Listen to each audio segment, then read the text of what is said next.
O ritmo da vida hoje em dia está sincronizado com os relógios e calendários. Isso não é novidade. Parece que encontrar maneiras de organizar e controlar o tempo tem sido de suma importância pela história fora. Por exemplo, podemos traçar a história dos calendários voltando milhares de anos através das civilizações antigas, como as do Egito e da China. Olá, eu sou Fernando Iglesias e tenho grande prazer em receber você para o segundo programa da série O Sétimo Dia. Ao passo que calendários de meses e anos tenham seu valor, o período de tempo mais essencial parece ser o da semana. E na tradição judaico-cristã, a semana pode ser vista como um eco dos 7 dias da história da criação. 7 dias terminando com um dia sagrado de descanso. Repare bem o que disse o Papa João Paulo II na sua carta apostólica Dies Domini.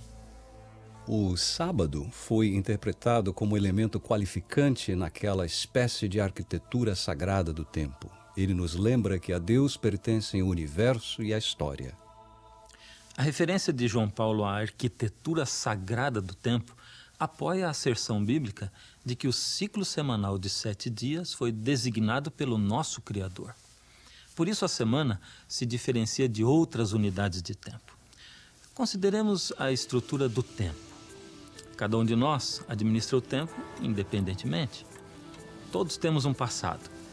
Vivemos num presente imediato e progressivo que nos parece passar rápida ou lentamente, dependendo da nossa idade e de outros fatores subjetivos.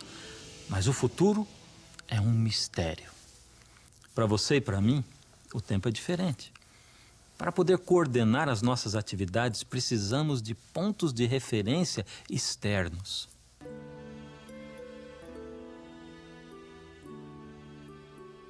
Dos elementos que precisamos para marcar o tempo, a maioria os temos desde a criação.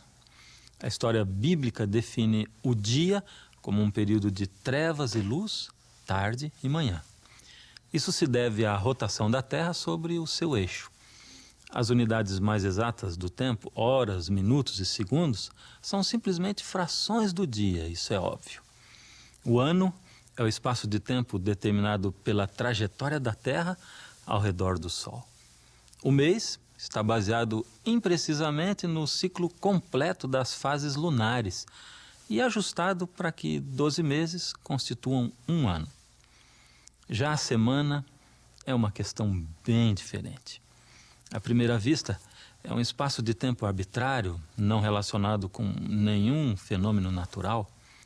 O registro mais antigo da semana é encontrado na literatura e arqueologia dos antigos semitas, que habitaram no sudoeste da Ásia antes do ano 2000 a.C. É realmente a semana uma unidade de tempo arbitrária e artificial? O astrônomo e antropólogo Anthony F. Avini oferece outra alternativa. No seu livro Os Impérios do Tempo, ele informa que alguns cronobiologistas estão convencidos de que o ciclo de 7 dias está implantado na nossa própria natureza. O biorritmo de 7 dias no corpo humano é uma das recentes descobertas da cronobiologia moderna. Por exemplo, agora se sabe que a probabilidade de rejeição de certos órgãos após o implante é maior em intervalos de 7 dias. A aceitação da semana de 7 dias, difundida durante milhares de anos, é uma evidência adicional da origem divina do ciclo semanal. Então, se a semana do Gênesis sobreviveu milhares de anos desde a semana da criação, por que o reconhecimento do Criador não foi preservado com o mesmo êxito? O livro de Gênesis fala da queda da família humana. De fato, Gênesis 6:5 diz que os pensamentos de seu coração eram maus continuamente. Portanto, Deus decidiu limpar o mundo por meio do dilúvio. E esteve o dilúvio 40 dias sobre a terra, e cresceram as águas, e levantaram a arca, e ela se elevou sobre a terra. E as águas prevaleceram excessivamente sobre a terra, e todos os altos montes que havia debaixo de todo o céu foram cobertos. Apesar desta dramática manifestação do poder de Deus e seu desgosto com aqueles que não seguiam o seu caminho, logo eles esqueceram de tudo outra vez. Ergueram ídolos para si em vez de adorar a Deus.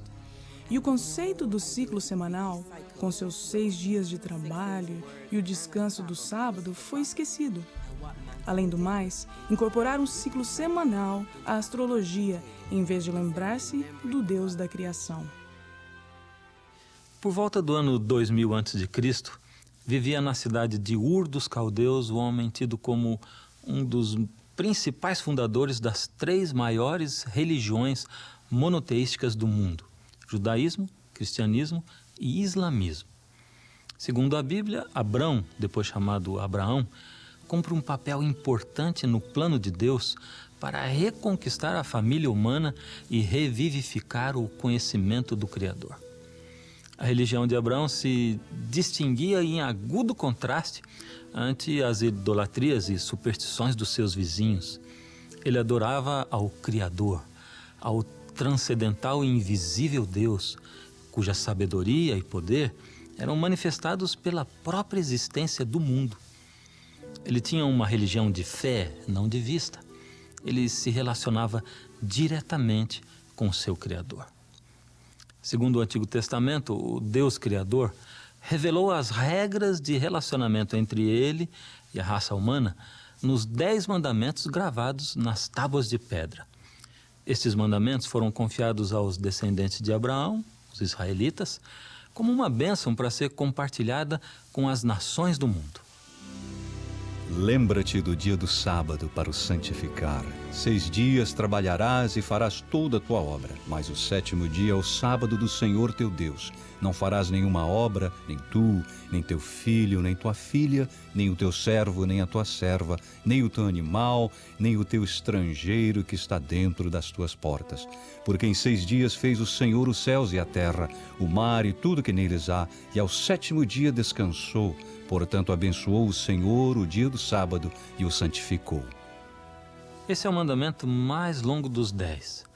Se caracteriza por incluir as credenciais divinas, declarando a identidade do legislador e confirmando a sua autoridade como criador para ordenar a adoração de suas criaturas.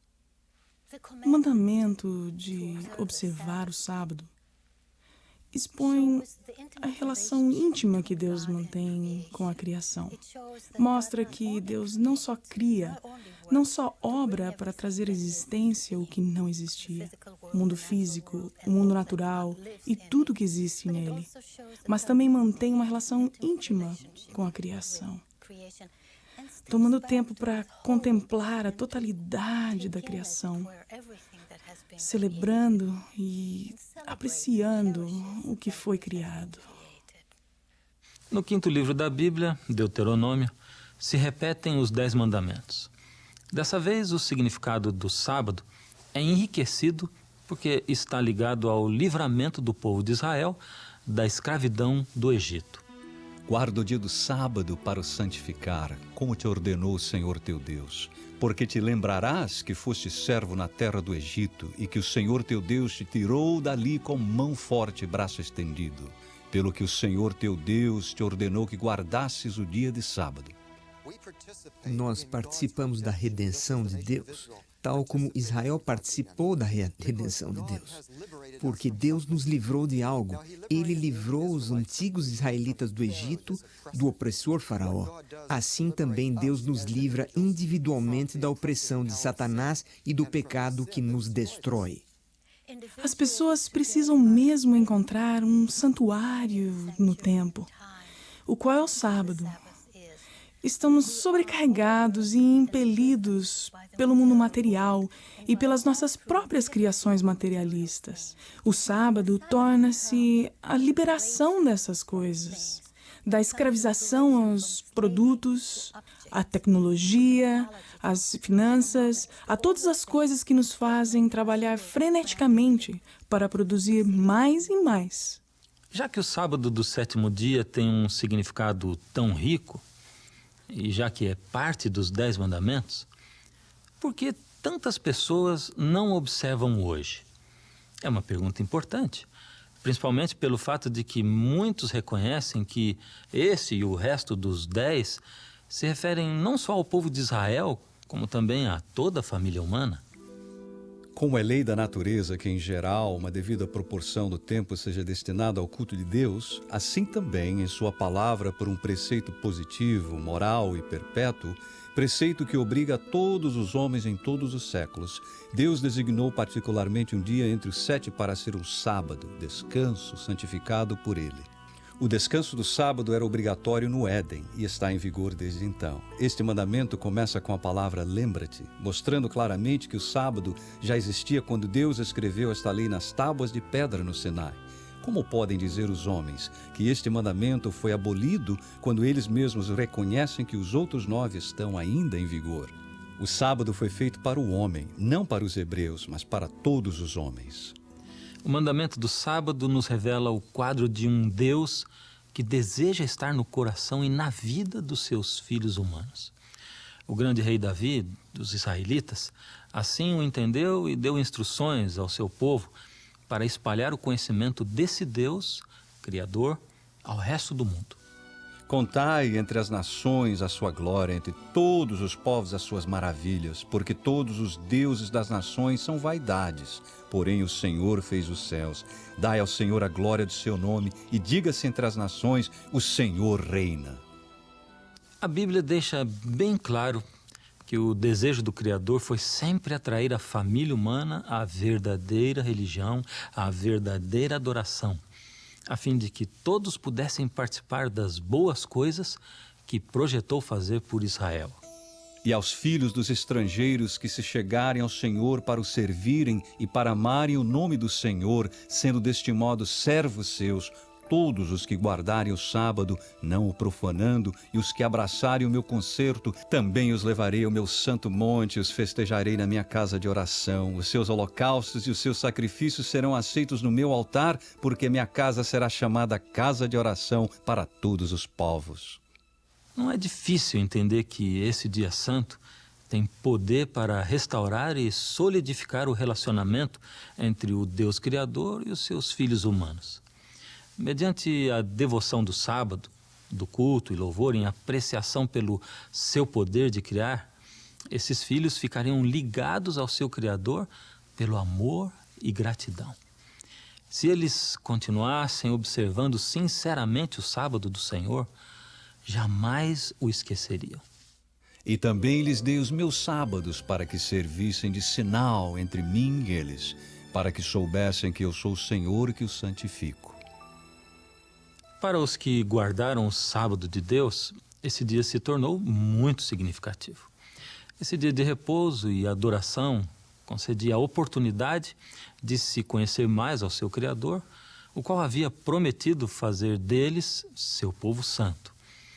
Mas a história fala de muitos israelitas que não aproveitaram essa oportunidade. Há evidência disso nos profetas. Isaías diz que o sábado foi descuidado e pouco observado. Neemias também fala disto, portanto o povo tinha problemas com isto. A razão seria simplesmente que o povo havia perdido de vista o senhorio de Deus. Mas a casa de Israel se rebelou contra mim no deserto, não andando nos meus estatutos, e rejeitando os meus juízos e profanando os meus sábados. Assim, o sábado, que simbolizava a relação especial de Israel com Deus e que era o coração de um sistema de culto em torno do Criador, foi comumente profanado. Consequentemente, Jeremias anunciou o resultado da apostasia de Israel. Imagine só o profeta Jeremias, subindo e descendo pelas ruas da antiga Jerusalém. Não eram boas novas as que trazia ele. Disse ao povo que a cidade e o templo deles seriam destruídos e eles seriam levados à Babilônia para servirem ao rei da Babilônia por 70 anos. Ninguém deu ouvidos. Desde cerca de 605 a.C., o exército de Nabucodonosor, rei do novo Império Babilônico, invadiu vez após vez a pátria dos israelitas. Finalmente, esse exército destruiu a cidade de Jerusalém e levou a maioria dos habitantes ao exílio. Foram levados à Babilônia alguns enquanto outros foram dispersos pelo império. Então, longe da sua pátria, longe de tudo que era amado, muitos judeus perceberam que tinham cometido um grande erro e compreenderam que deviam voltar ao Deus dos seus pais e ao culto dos seus antepassados. Alguns desses judeus, homens muito inteligentes, ocuparam elevadas posições públicas nas terras estrangeiras. Por exemplo, Daniel tornou-se primeiro-ministro do reino da Babilônia. E quando o Império Medo-Persa veio dominar, ele chegou a ocupar a principal presidência da terra. Foi Daniel quem fez que Dario, o Medo-Persa, reconhecesse ao Deus dos céus. Da minha parte é feito um decreto pelo qual em todo o domínio do meu reino os homens tremam e temam perante o Deus de Daniel, porque ele é o Deus vivo e para sempre permanente, e o seu reino não se pode destruir, o seu domínio é até ao fim. Há evidências de que a religião dos judeus exilados chegou a ser tão bem conhecida que influenciou até mesmo os movimentos filosóficos e religiosos do século seguinte. Buda, Zoroastro, Confúcio e Pitágoras, todos eles aparentam ter adotado elementos da religião judaica. Por exemplo, embora o budismo não tenha dias sagrados hoje, há evidência de que o sábado, ou o Posata, era parte dessa religião no princípio. O Benedito estabeleceu uma regra para observar o santo dia do sábado, e ele sugeriu que na reunião do 7º dia todo monge cuja consciência lhe perturbava deveria confessá-la perante a Assembleia dos Irmãos. Arthur Lloyd, no seu livro O Credo da Metade do Japão, diz que a Ordem dos Monges guardou sagradamente seus dias de sábado por muitos séculos. Até o próprio Confúcio pode ter se referido ao sábado do 7º dia na seguinte passagem em uma de suas obras. Neste dia culminante, os antigos reis fechavam os portões, os comerciantes não viajavam e os príncipes não inspecionavam seus domínios. Com o tempo, a noção de uma observância semanal do sábado penetrou em muitas culturas. Na língua hebraica, o nome de cada dia está relacionado com o sábado. O primeiro dia da semana chama-se Ehad Be-Shabbat, ou um que acompanha ou vai adiante do sábado. Assim, cada dia que se segue contempla o sábado até o 6º dia. E este é chamado de véspera do Santo Sábado. Portanto, o dia 7º é sábado. Em mais de 100 línguas antigas e modernas, o nome do 7º dia do ciclo semanal significa repouso, ou o seu equivalente. Parece então que alguns judeus durante o exílio alcançaram mais êxito no setor no qual sua nação havia fracassado do que em tempos de paz e prosperidade. Eles espalharam o conhecimento de Deus e de sua lei entre outras nações. Contudo, o que aconteceria quando esses cativos voltassem à sua terra natal? Conservariam o culto ao Deus verdadeiro ou voltariam às práticas das gerações passadas? A resposta está no relato de Neemias. Neemias não regressou a Jerusalém quando os outros voltaram, mas quando alguém foi contar a ele o estado das coisas, a notícia entristeceu tanto a Neemias que ele diz que se sentou e chorou bastante. No final, ele decidiu que deveria, se possível, ir ele mesmo a Jerusalém para ver como poderia ajudar. Neemias era um líder enérgico e capaz. Dirigiu com êxito a reconstrução da cidade de Jerusalém e não se acomodou com isso. Como reformador cuidadoso, sentia o peso de restaurar a vida espiritual do seu povo. Sabendo que a quebra do sábado era uma das razões dos anos de cativeiro, dedicou-se a preservar particularmente a santidade desse dia. Ele soube que o povo estava comprando e vendendo no dia de repouso. Então ele disse: não deveremos fazer isso. Essa é a razão por que fomos levados ao cativeiro. Ao continuarem vindo os comerciantes, ele mandou que ficassem fechados os portões no sábado. Quando ainda continuaram vindo e montando o acampamento fora dos portões da cidade, eles o ameaçou de prendê-los. Um sacerdote chamado Esdras ajudou a Neemias nesta obra. Ele influenciou muito na vida espiritual dos judeus de então. Esdras ensinou ao povo as leis de Deus e conduziu um reavivamento e reforma espirituais baseados na escritura inspirada. O povo se uniu mediante um juramento solene de obedecer os mandamentos de Deus dados por meio de Moisés. Eles prometeram não profanar o sábado, fazendo comércio nesse dia.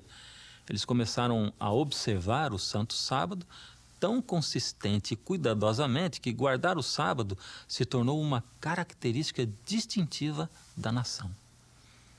Durante o período entre o fim do Antigo Testamento e o começo da história de Jesus no Novo Testamento, houve transtornos quase contínuos no Oriente Médio.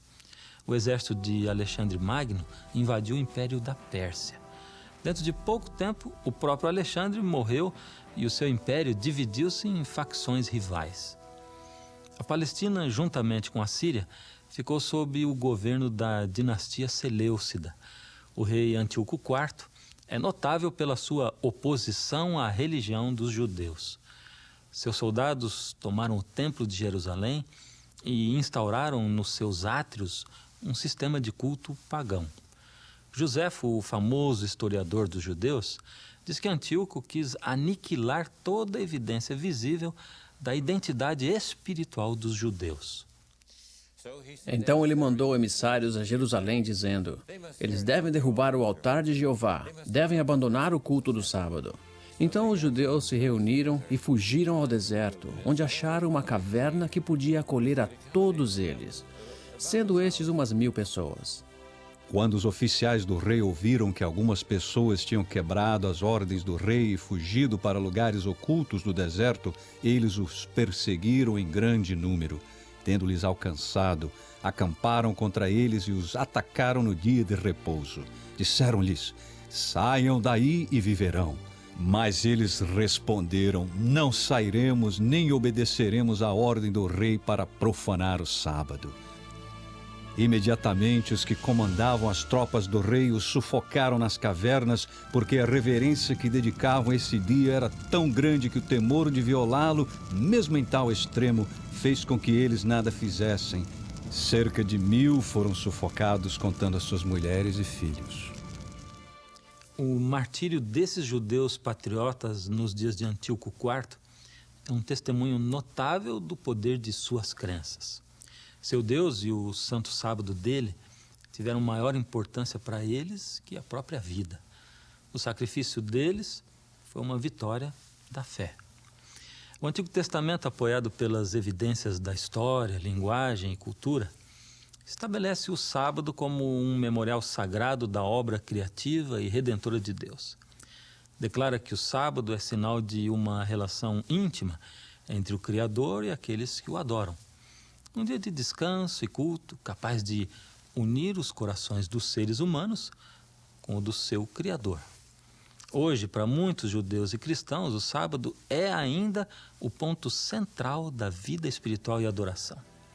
Até hoje em dia, o sábado permanece como um elemento determinante na arquitetura sagrada do tempo. Uma vez que os primeiros cristãos herdaram o sábado, os ensinos de Jesus Cristo e de seus discípulos enfatizaram e enriqueceram o seu sentido, magnificando a sua importância. Contaremos esta história quando voltarmos com o 3º programa da série O Sétimo Dia, Revelações das Páginas Perdidas da História.